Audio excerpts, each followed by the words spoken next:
അധ്യക്ഷ സിന്ധു പത്മനാഭൻജി,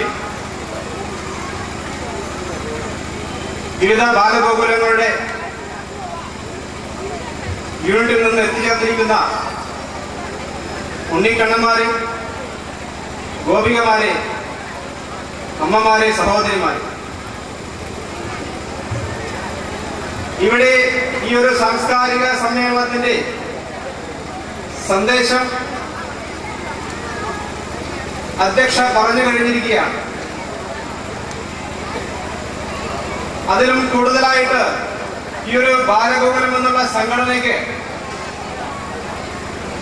പറയുവാനില്ല എന്ന് ഞാൻ അടിവരയിടുകയാണ്. ശ്രീകൃഷ്ണ ജയന്തി, ജന്മാഷ്ടമി ബാലദിനമായിട്ട് ആചരിക്കുന്നത് ബാലഗോകുലം എന്നുള്ള കുട്ടികളുടെ പ്രസ്ഥാനമാണ്. ഏഷ്യയിലെ ഏറ്റവും വലിയ കുട്ടികളുടെ സംഘടനയായ ബാലഗോകുലം കുട്ടികളുടെ അവകാശങ്ങൾക്ക് വേണ്ടി നിരന്തരം നിയമയുദ്ധങ്ങൾ നടത്തിക്കൊണ്ടിരിക്കുന്നു. അവരുടെ ഭാവിയെ കരുപ്പിടിപ്പിക്കുന്നതിന് വേണ്ടി പ്രതിവാര ക്ലാസുകൾ ബാലഗോകുലം നടത്തിവരുന്നു. അധ്യക്ഷ പറഞ്ഞിട്ടുള്ള ഈ സാംസ്കാരികമായ കുറവ് പരിഹരിക്കാൻ ബാലഗോകുലത്തിന്റെ ഇത്തരം ക്ലാസുകൾക്ക് സാധിക്കുന്നു എന്നുള്ളത് ഈ കൂടിയിരിക്കുന്ന അമ്മമാരുടെയും കുട്ടികളുടെയൊക്കെ തന്നെ സാന്നിധ്യം അതിൽ തെളിവാണ്.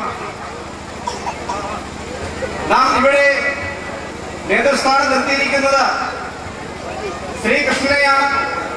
ആരാണ് ശ്രീകൃഷ്ണൻ? ഹിന്ദു പുരാണത്തില് ദശാവതാരത്തില് പൂർണ്ണ അവതാരം എന്ന് പറയുന്ന ശ്രീകൃഷ്ണൻ ഒരു മനുഷ്യന്റെ പരിണാമത്തിൽ നിന്ന് മത്സ്യം, കൂർമ്മം, വരാഹം ഈ തരത്തിലുള്ള സയൻസിന്റെ പരിണാമ ദിശകളെ കടന്ന് ഒരു മനുഷ്യൻ എത്തിച്ചേരേണ്ട ഈശ്വരീയമായ സ്ഥാനത്തെയാണ് ശ്രീകൃഷ്ണന്റെ അവതാരോദ്ദേശത്തോടെ ജനങ്ങൾക്ക് ഭഗവാൻ വ്യക്തമാക്കി കൊടുക്കുന്നത്. വളരെ ചെറുപ്പത്തിൽ തന്നെ കൃഷ്ണൻ തന്റെ അവതാരോദ്ദേശം പൂർത്തീകരിച്ചിരുന്നു. അമ്മാവനായ കംസനെ ദുഷ്ടനിഗ്രഹം നടത്തി ശിഷ്ടജന സംരക്ഷണം നടത്തുന്ന, പിന്നീട് പാണ്ഡവ പക്ഷത്ത് നിന്നുകൊണ്ട് ധർമ്മയുദ്ധം വിജയിപ്പിക്കുന്നതിന് ഒരു തേരാളിയായിട്ട് യുദ്ധചരിത്രത്തിൽ എവിടെയും കേട്ടുകേൾവിയില്ലാത്ത ഒരു ചരിത്രമാണ് ഒരു തേരാളി യുദ്ധം വിജയിപ്പിച്ചു എന്നുള്ളത്. മഹാഭാരത യുദ്ധം വിജയിപ്പിച്ചത് തേരാളിയാണ്. സാരഥി, പാർത്ഥസാരഥിയായ ശ്രീകൃഷ്ണനാണ് മഹാഭാരത യുദ്ധം വിജയിപ്പിച്ചത്. ഇവിടെ പറഞ്ഞു, തന്നെ മനീഷന്മാരെയും ഗുരുക്കന്മാരെയും ഒക്കെ കണ്ട സമയത്ത് അർജുനൻ അമ്പും വില്ലും താഴെയിട്ട സമയത്ത് ആ ധർമ്മയുദ്ധത്തിന് വേണ്ടി അർജുനനെ തയ്യാറാക്കുന്ന ഗീതോപദേശം ഇന്ന് ആധുനിക മാനേജ്മെന്റുകളുടെ വേദഗ്രന്ഥമാണ് ഗീത ഉപദേശം. ആധുനിക മാനേജ്മെന്റ് എന്താ ചെയ്യുന്നത്? ഒരു വ്യക്തിയുടെ സമയത്തെയും സൗകര്യത്തെയും ചൂഷണം ചെയ്തുകൊണ്ട് തന്റെ ബിസിനസ് വർദ്ധിപ്പിക്കുന്നത് എങ്ങനെയാണ്, അല്ലെങ്കിൽ അവരെ എങ്ങനെ കർത്തവ്യ നിഷ്ഠരാക്കാമെന്ന് തെളിയിക്കുന്ന, അതിനുവേണ്ടി ഉപയോഗിക്കുന്നത് ഭഗവത്ഗീതയിലെ വാക്കുകളാണ്, വചനങ്ങളാണ്. ഈ ഒരു വൈകിയ വേളയിൽ നിരവധി കാര്യങ്ങൾ നമുക്ക് ഈ ശ്രീകൃഷ്ണനെ കുറിച്ച് പറയാനുണ്ട്. അതെല്ലാം പറഞ്ഞ് ഇവിടെ ഇരിക്കാനുള്ള സമയമല്ല എന്നറിയാം. ഭഗവാൻ കൃഷ്ണന്റെ അവതാരോദ്ദേശം മനുഷ്യരുടെ അഹങ്കാരം ശമിപ്പിക്കുക എന്നുള്ളതായിരുന്നു. ഒരു ചെറിയ കഥ, കാളീയ മർദ്ദനം എന്നുള്ള കഥ പറഞ്ഞുകൊണ്ട് ഞാൻ എന്റെ വാക്കുകൾ അവസാനിപ്പിക്കാം. കാളീയൻ എന്നുള്ളത് ഇന്ന് ആധുനിക കാലത്ത് വേണമെങ്കിൽ പുഴയും കായലുമൊക്കെ മലിനമാക്കുന്ന വ്യവസായിക ഭീമന്മാരെ വേണമെങ്കിൽ കാളിയന്മാരെന്ന് വിളിക്കാം. എൻഡോ സൾഫാനൊക്കെ ഉപയോഗിച്ച് ഭൂമിയെ നശിപ്പിക്കുന്ന വൻ മുതലാളിമാരെ വേണമെങ്കിൽ കാളിയം എന്ന് വിളിക്കാം. കാളിയം ദ്വാപരയുഗത്തില് കാളിയന്തിയിൽ ചെയ്തു കൂട്ടിയിരുന്നതായിരുന്നു. ആ പ്രദേശത്തെ ഗോപാലകന്മാരെ കാലിയെ നയിക്കുവാനും മറ്റു ആവശ്യങ്ങൾക്കൊക്കെ വന്നിരിക്കുന്ന കന്നുകാലികളെയൊക്കെ തന്നെ അവരൊക്കെ കാളിയന്റെ ആ വിഷം കലർന്ന കാളന്തി ജലം കുടിച്ച് മരിച്ചു വീഴുന്ന കാഴ്ച. അതുകൊണ്ട് തന്നെ ഈ കാളിയന്റെ വിഷം അതിലുണ്ട് എന്നുള്ളത് കൊണ്ട് ഒരു ജീവി പോലും അവിടെ വന്ന് ആ വെള്ളം കുടിക്കാറുണ്ടായിരുന്നു. പക്ഷേ കൃഷ്ണനെ വിശ്വസിച്ച് വന്നിരിക്കുന്ന ഗോപാലകന്മാർക്കും ഗോക്കൾക്കും നന്മയുടെ ഭാഗത്ത് ഞങ്ങളുടെ കൂടെയുണ്ടെന്നുള്ള ഉറച്ച വിശ്വാസമുണ്ട്. ആ കാളിന്തിയിലെ ജലം കുടിക്കാൻ തയ്യാറായി. അവരെല്ലാം തന്നെ മരിച്ചു വീഴുന്ന കാഴ്ചയാണ് കാണുന്നത് കാളിന്തി തീരത്ത്. ആപൽബാധവനായ കൃഷ്ണൻ വെറുതെ ഇരുന്നില്ല. തൊട്ടടുത്ത കടമ്പ വൃക്ഷത്തിന്റെ കൊമ്പുകളിലേക്ക് ചാടിക്കയറി ആ കാളിയം വസിക്കുന്ന ആ നദിയിലേക്ക് എടുത്തു ചാടുന്നു. ആരാണ് തന്റെ സാമ്രാജ്യത്തിലേക്ക് കടന്നു വന്നിരിക്കുന്നത് എന്നുള്ള രാഷ്ട്രീയത്തോടെ അഹങ്കാരത്തോടെ ആ പിഞ്ചു കണ്ണന്റെ കാൽക്കൽ ആഞ്ഞുകൊത്തുന്നു കാളിയന്റെ. നിരവധി തലകളുള്ള, ഇവിടെ ചിത്രീകരിച്ചു, നിരവധി തലകളുള്ള, നിരവധി വിഷപ്പല്ലുകളുള്ള കാളിയൻ ആ ഭഗവാന്റെ കാൽക്കൽ ആഞ്ഞുകൊത്തുന്നു. കൂസലില്ലാതെ ഭഗവാൻ ആ കാളിയന്റെ തലയിലേക്ക് തന്റെ കാൽപാദം എടുത്തു വെച്ച് അവിടെ നൃത്തമാടുന്നു. വൻമല തലയിൽ വന്നു വീഴുന്ന പോലുള്ള അനുഭവം. ചോര ഛർദ്ദിച്ചുകൊണ്ട് കാളിയൻ അടിയറ പറയുകയാണ് കൃഷ്ണന്റെ മുമ്പിൽ. അങ്ങനെ ആ കാളിയന്റെ ശത്രുവായ ഗരുഡൻ വരാത്ത ഒരു ദ്വീപിലേക്ക് കാളിയനെ പറഞ്ഞിരിക്കുകയാണ്. കാളിന്തി നദി ശുദ്ധീകരിക്കുന്നു. ജനങ്ങൾക്കും പശുക്കൾക്കും എല്ലാവർക്കും വേണ്ടി ആ ഒരു കാളിയന്റെ അഹങ്കാരം നശിപ്പിച്ച് പ്രകൃതിയെ സംരക്ഷിക്കുന്ന കൃഷ്ണൻ. ഇതേപോലെ തന്നെ നമുക്കറിയാം, ഗോവർദ്ധനം എന്നുള്ള ഒരു പർവ്വതമുണ്ട്. പണ്ടുകാലത്ത് ആ ഗോവർദ്ധന പർവ്വതത്തിന്റെ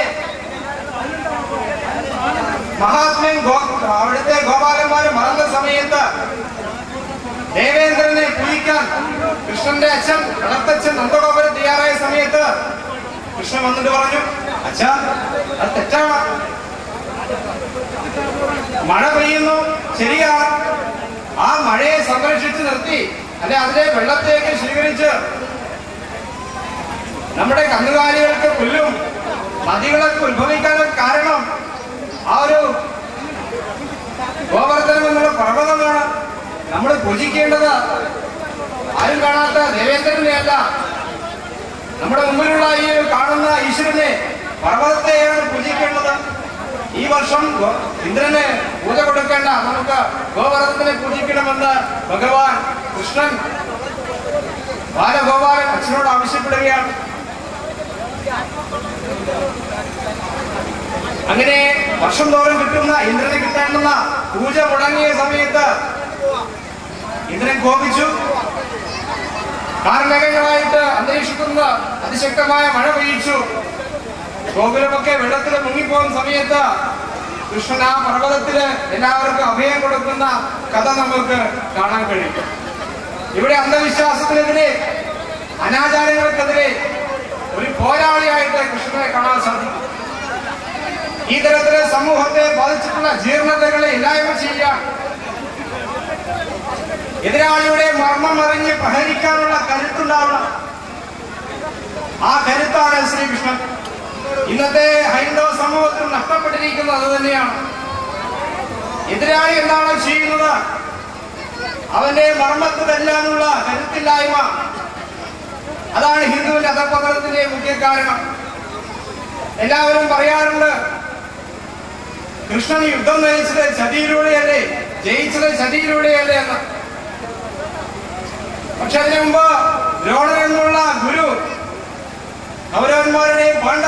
ഗുരു ദ്രോണര്, ആ ദ്രോണരാണ് ധർമ്മയുദ്ധത്തില് ചതിപ്രയോഗം തുടങ്ങി വെച്ചത്.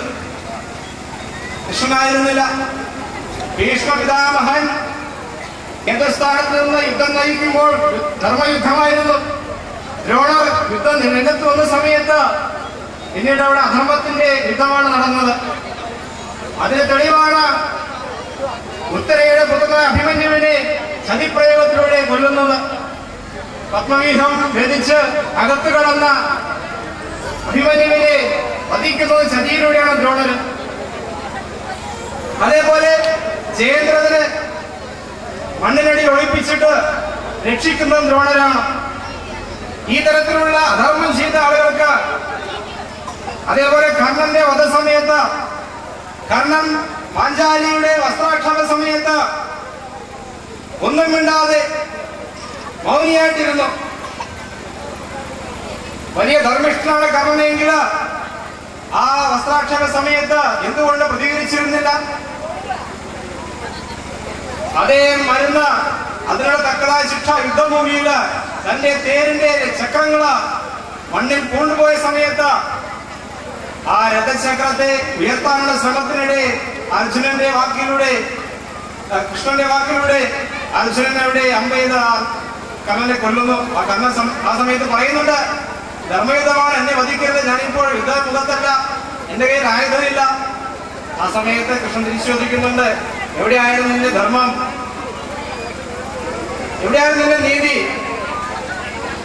ഈ തരത്തിലുള്ള എതിരാളിയെ എപ്പോഴാണോ നശിപ്പിക്കേണ്ടത് ആ തക്കം നോക്കിയിരുന്നുകൊണ്ട് അവനെ നശിപ്പിക്കുന്ന, അവനില്ലായ്മ ചെയ്യുന്ന ഭഗവാന്റെ ധർമ്മം ഹിന്ദു സമൂഹം സ്വീകരിക്കണം. ആ സ്വീകരണത്തിലൂടെ ഒരു വൻശക്തിയായിട്ട്, ഒരു ഉത്തമ സമാജമായിട്ട് വളരാൻ നമുക്ക് സാധിക്കണം. ഭഗവത്ഗീത മുടങ്ങാതെ പാരായണം ചെയ്യാൻ നമുക്ക് സാധിക്കണം. ആ ഒരു സന്ദേശം ഈ ജന്മാഷ്ടമി ദിനത്തില് നമുക്ക് സ്വീകരിക്കാൻ സാധിക്കണം. ഇത്രയും പറഞ്ഞുകൊണ്ട് ഞാൻ എന്റെ വാക്കുകൾ നിർത്തുന്നു. എല്ലാവർക്കും നമസ്കാരം. ശ്രീകൃഷ്ണ ജയന്തിയുടെ ഈ സമാപന വേളയിൽ ഇവിടെ പങ്കെടുത്ത, ഈ ആഘോഷത്തിൽ മുഴുവൻ സമയം സംബന്ധിച്ച് ഇതുമായി പങ്കെടുത്ത എല്ലാ നാട്ടുകാർക്കും, ബാലികാപാലന്മാർക്കും, കൃഷ്ണഭക്തർക്കും എൻ്റെ പേരിലും കള്ളൂർ ബാലഗോകുലം ശാഖയുടെ പേരിലും നന്ദി രേഖപ്പെടുത്തിക്കൊള്ളുന്നു.